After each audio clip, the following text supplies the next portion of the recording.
Bom, e agora vamos voltar a outro crime que a gente vive tendo que falar por aqui.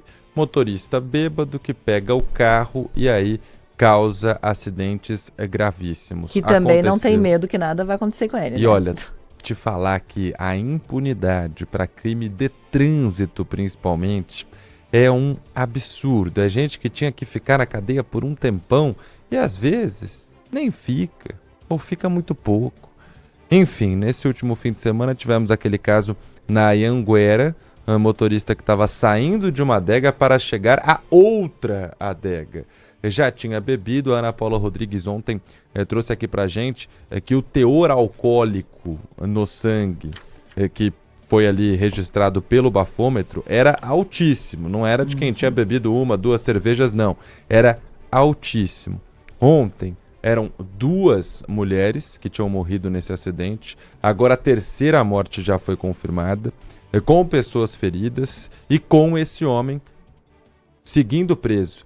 Guilherme Oliveira traz as atualizações. Bom dia, Gui. Tudo bem, Lupato? Bom dia para você, Paula, Sabino, aqui nos acompanha. A audiência do Jefferson Henrique Pires vai ser nesta tarde no Fórum da Barra Funda, na zona oeste de São Paulo. A gente lembra que não é possível precisar o horário dessa audiência de custódia, porque é por ordem de chegada. Mas, segundo a Justiça, será na tarde desta terça-feira. E aí a gente vai saber se a Justiça vai decidir ou não pela manutenção da prisão do Jefferson e também se haverá a conversão em prisão preventiva ou então temporária. Ele que provocou um acidente grave na via Anhanguera, uma importante ligação da capital com o interior do estado.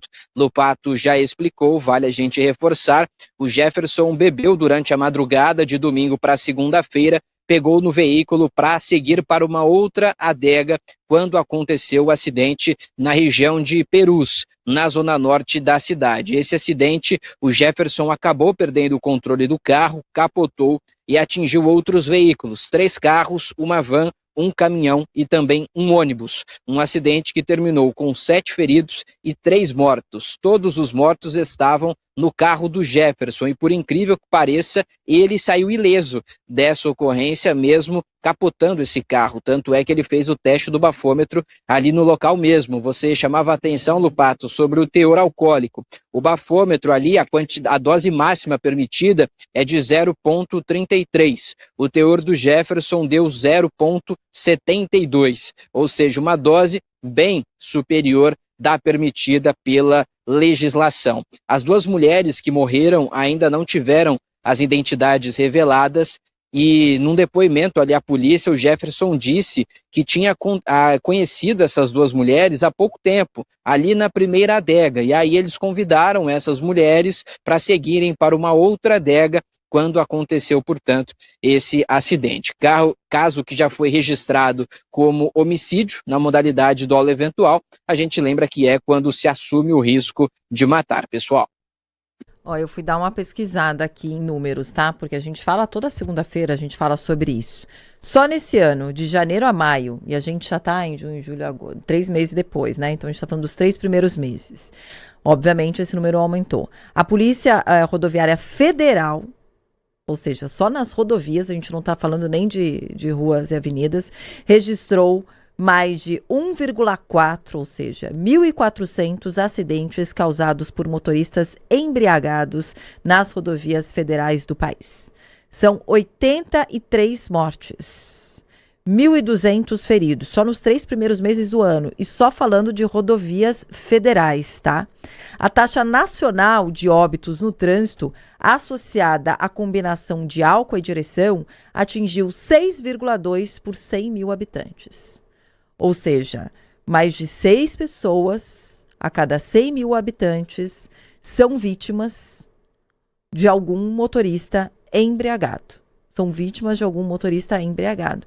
E é o que a gente estava falando, né? Não, aqui no Brasil é tolerância zero, né, Gui? Você até falou dos números de blitz na semana passada, nos últimos dias, enfim, que teriam aumentado, mas muitos ainda se recusando, né, a fazer o teste do bafômetro, que é garantido, inclusive por lei, porque ninguém é obrigado a fazer uma prova contra si mesmo.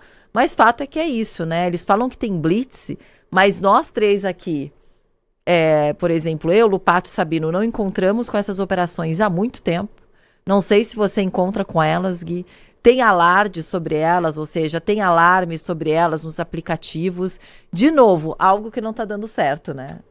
E aquela história, né? Não adianta você aumentar só o número de blitz. Esse recorte que o Guilherme Oliveira trouxe recentemente mostrava isso, que apesar de um aumento considerável do número de blitz, os motoristas flagrados eram pouquíssimos. Quanto que era mesmo, Gui? Você vai ter esse número de cabeça aí. Quase nada, né? Em comparação com os abordados em blitz.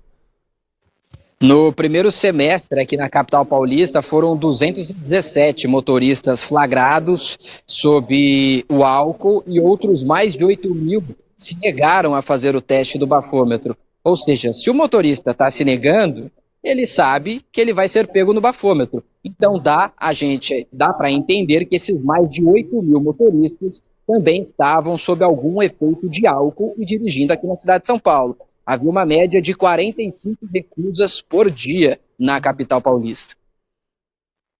Só para esclarecer, né, uma informação que o Guilherme Oliveira trouxe e que alguns ouvintes mandaram aqui perguntando, o Gui disse que 0,33 miligrama de álcool por litro de sangue, né, que é essa conta que é feita, você não vai responder, até 0,33 não responde por um crime de trânsito.